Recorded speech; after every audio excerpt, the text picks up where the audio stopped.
Yeah, good afternoon, everyone. I hope the lunch was okay. It's amazing to be back on stage after 2 years, or is it still April 2020, I guess, technically? So I'm going to talk a bit about two specific RFCs and how they relate to documentation and why documentation is always important. Let's see. It's not working. You have to dance. Where should I be pointing? In the back? There we go. So, like I said, documentation matters. And why does documentation matter? Well, here you see, like we use Jira internally, and now you actually know what the network operations group we use as the internal ticket reference. So if you ever have like any open tickets with Cloudflare, you might actually see references like that appear. Now you know. But this specific ticket is one of our switches in EWR03, which is one of our New York deployments. Well, Newark, technically. I'm sure there are some people that are going to be offended by that. And specifically, what we were seeing was weird things, because what you're seeing here is errors, egress errors on ports on a specific switch. And what you're seeing is this keeps flapping between egress interfaces. So the egress interfaces on these switches are connected to our compute nodes. So what you're seeing is, well, one interface starts erroring, so we drain that compute node with the expectation, well, you know, broken port, broken transceiver, broken whatever, and you just drain that node, you get an RMA ticket, you get it replaced, everything's fine. So we were expecting after that first drain for the errors to just kind of go away and be done with it. But what we were seeing instead was this just moves to a different interface. Like that's not what, right? So weird, shouldn't be happening. So what the hell's going on? So we were trying to figure out what was happening, and this specific platform was the Cisco Nexus platform. I think there's some people from Cisco in the room. And what we were seeing was, or what our understanding at the time was, is we're receiving a broken frame. So it comes in broken on the ingress interface, and because of cut-through, the frames are actually forwarded to the destination port. But what the box is going to do is it's clobbering the CRC on purpose to basically have it dropped on egress. So that's kind of what we were seeing. We were seeing egress CRC errors, but weirdly, we weren't seeing CRC errors on ingress. So still something's like very strange. We're not fully sure what the hell's really going on. Besides, you know, like we clearly have something broken in our network, just having a really hard time to figure out what's going on. So what someone did, one of our SREs did, enabled RxFCS, which basically enables you to do packet captures on your interface, even when the packets are broken, right? So normally, if you have that turned off, it will just drop the frames and you can't even see them in the kernel. So TCP dump wouldn't see them. So enabling it allows us to basically get those broken frames to make that work. And yay, we have a TCP dump. Awesome. I've hidden a couple of things here. They're not immediately relevant. We'll get back to that.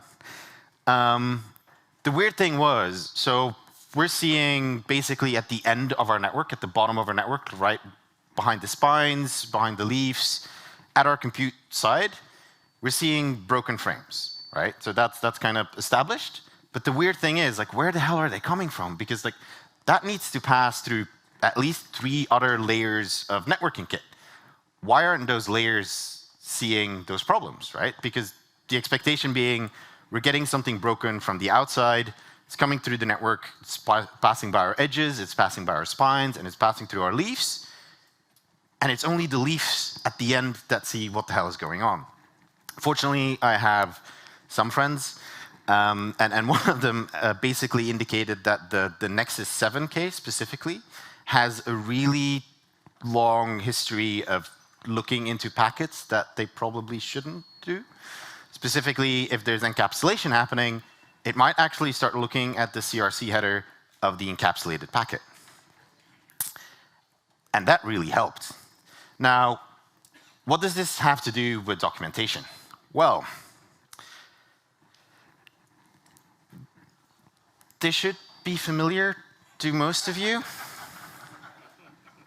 Because a while back, a couple of years ago now, we did this thing called a DNS service on Quad 1.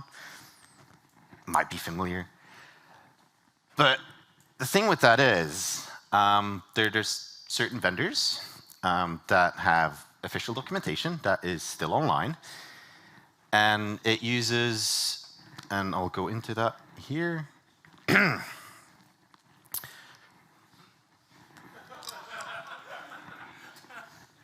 Definitely not awkward. It's definitely not a conversation we've had with a couple of vendors in the meantime, because, yeah. But to be fair, we're not, like, it's not just vendors, right? Like, everyone makes mistakes, and it's perfectly fine to make mistakes. To point that out, we're also doing the weird thing, just slightly awkward. So, you know, everyone's at fault. Perfectly fine. But it's not always great, because the thing about making mistakes is you need to, like, accept the fact that you've made a mistake, own up to it, and fix it. This isn't the right response. When you get pointed out, could you not, you know, use these? That's not the correct response.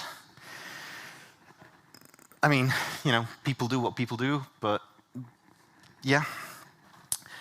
Because there's two specific RFCs, and they've been around for a while, specifically 3849 and 5737.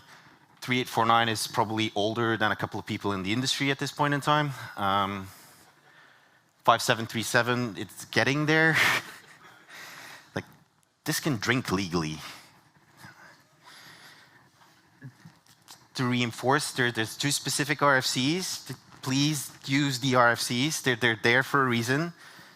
The main reason, it stops me from getting weird 1.1.1 traffic that I shouldn't be getting in my network in the first place. Like, I don't need your ER span traffic. Like, I'm not interested in your, like, broken layer 2 switch that you're trying to debug and then not understanding why you're not getting the traffic in your receiver. Like, that's not my problem. Like, I don't need to deal with this. Use the prefixes. They're there for a reason. Like, for 3849, it's a /32 on IPv6. Do whatever you want with it. Like, that's a crazy amount of space, right? Like, that's just silly amount of space. And you can tear it up in 48s, 64s, all the things. Really good time. Works really well. 5737 has 3 prefixes. They're all /24, so, you know, it's like, it's not as neat, but at least you still have routable boundaries. So you can still use that in documentation. You can still use that in, like, BCP documentation, where you're saying, you know, it's like, for IPv4, the routable boundary that's currently been established is /24. You can still indicate that way. You can use that for your ER span documentation. You can use that for your Argo tunnel documentation. You can use that for your labs. All the things. Because I'd like not to have to reuse this meme on an almost daily basis whenever I'm seeing, like, vendor docs, because unfortunately that's kind of the position we're in today. Is either it's because I notice weird traffic coming into, like, a location that I shouldn't be getting, and then trying to, we wasted like 2 weeks on that ticket, because the fuck, like, I shouldn't, weird, like, switching behavior, that's fine, but that wasn't documented either. Like, the only way we figured that out is industry contacts, and we shouldn't need to rely as operators on industry contacts. So that's one problem. Second problem being, an operator is either labbing something or testing something or trying to understand something. And the easiest way to do that is, I'll just copy paste the vendor docs, because why not, right? Like, that's the default configuration, that's the recommended configuration by the vendor, and then I'll figure out what I need to change. But that means for, you know, I think that was like 3 days. 3 days on end, I get ER span traffic with broken frames in. Like, I mean, it's fun for me because I get to do talks about it. So, but save yourself the effort. Save yourself from me yelling and posting memes on Twitter. But that's basically it. Like, there's 2 specific RFCs. Use the RFCs. They're amazing. They're available. They work. Like, Alan has nicely indicated in his own slides, like, he used the documentation prefixes. It's great. It saved me from yelling. I like that. That's always a good thing. So thank you, everyone. Hopefully I've made a difference. Maybe. Like, if you notice internally documentation using 1.1.1, point them to this slide. Be good people, be nice, that'd be appreciated. But yeah, it's like, you can always follow me on Twitter, so you can find the vendors that don't listen. Or you can always just send me an email if you have like any examples of bad config from anyone, and then I get to yell a bit more. But thanks, everyone.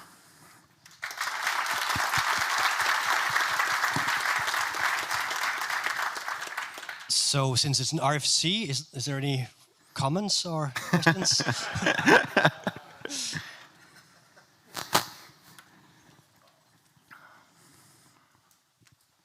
Henrik Kramselund from Security.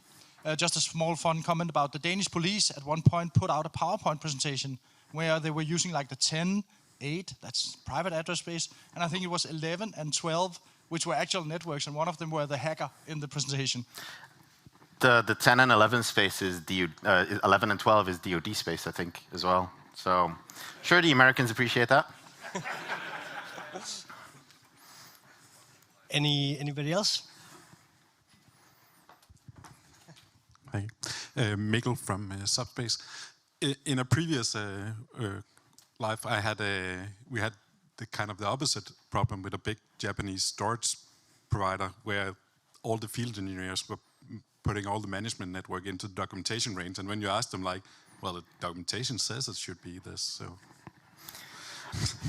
The benefit with that is that if that inadvertently leaks, if the networks use BCP38, it should be filtered as a bogon, so it doesn't propagate. No. Unfortunately, we've had multiple incidents ranging from Verizon accepting a /29 from one of their customers because they turn up 1.1.1.0/29 on a peer-to-peer link because reasons, and then Verizon accepts that, and then suddenly everything breaks, and you're wondering, why is DNS traffic for the US hitting Rio de Janeiro?